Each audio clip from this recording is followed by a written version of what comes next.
The 2023 NBA season taught us a lot. The Suns are fraudulent, the Heat can't be slept on, and Nikola Jokic is the real MVP.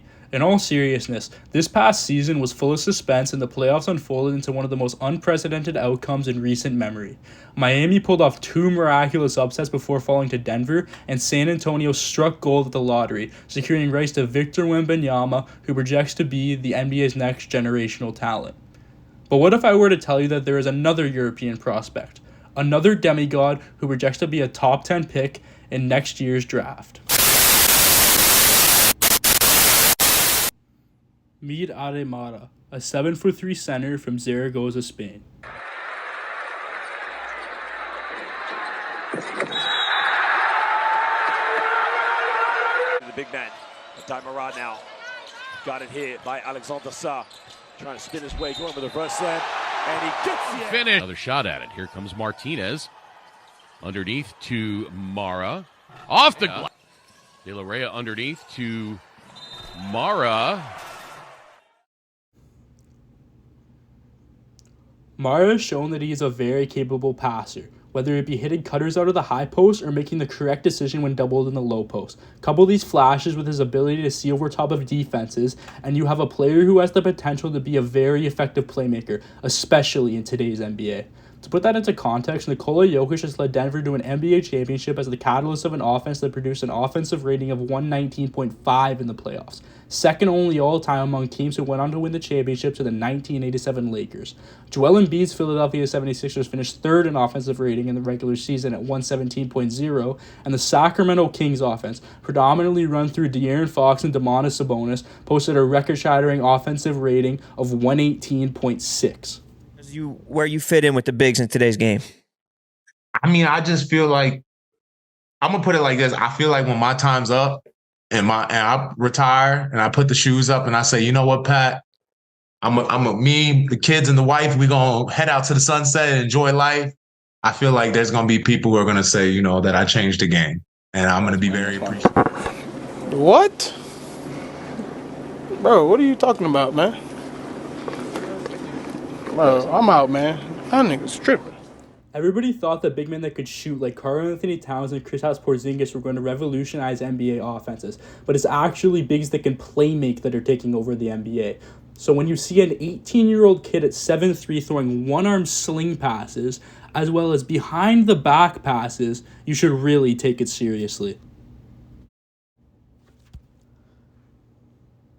As a shot blocker, Mara's potential is pretty obvious. 7'3" with a 7'7" wingspan and good mobility for his size. The question surrounding Mara's defense isn't whether or not he can be an effective rim protector, it's whether or not he can survive in the pick and roll. From a tactical sense, if we're going to take one thing from Denver's championship run, let it be that you can build a championship defense around a slow-footed big man. Mara is by no means slow-footed, but if his combination of post-scoring and playmaking develops to the point where guarding him in both single and double coverage becomes ineffective, it's inevitable that teams will game plan around the idea of tiring him out by involving him in every action. So how does this relate to the championship Nuggets? Against Phoenix, it was pretty clear that their offensive game plan was to attack Jokic and pick and roll. Whenever Kevin Durant or Devin Booker were running the action, Denver would blitz ball screens, and the man guarding the weak side corner would slide into the paint to occupy the role. This took KD and Book out of their comfort zones as the best basketball play became a cross-court pass to the corner, which isn't an instinctual read for such pure scorers. Against the Lakers, the Nuggets alternated between blitzing and playing drop coverage on pick and rolls, making it harder for LeBron James to find actions they could go to when they needed a score. Jokic is the first big man in the modern NBA to lead his team to a championship, so certainly future coaches will learn from Denver and implement some of the same schematics Michael Malone used. Hey, y'all tell me, is Brucey B going anywhere? Hell no. Hell no. Hell no. NBA champ and free agent Bruce Brown's agreeing to a 2-year, $45 million deal with the Pacers. In the case of Aday, his size would make the long skip to the corner a nightmare for the opposing guard in blitzes, and also gives him the potential to be a better drop coverage defender than Jokic. Mara will most likely have to get stronger so that he can successfully battle for post position in the NBA, But in complete honesty, a skilled 7'3" center would be a matchup nightmare for many teams. His combination of size and touch will likely make him a highly effective post scorer the moment he steps foot into the league. I'm not saying that Mara will come into the NBA and immediately average 20 and 10, but I know for certain that there are plenty of starting centers that he will not struggle to score or make a play against.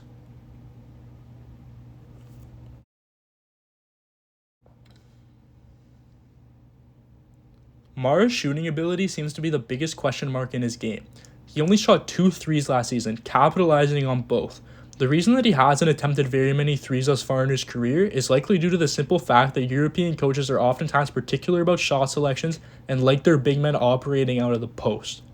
Mara has shown the ability to consistently hit mid-ranges, gets good lift on his jump shot, and has fairly good mechanics. If he can shoot anywhere from 34 to 36% from 3 in the NBA, defenses will have to respect his ability to shoot, and it will be much harder for teams to guard pick and rolls and dribble handoffs with Aday Mara in the action.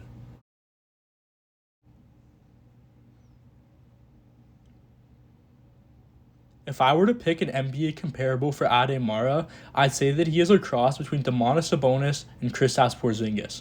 His fluidity and flashes of playmaking remind me of Domas, and his size and frame are similar to that of a young Kristaps Porzingis.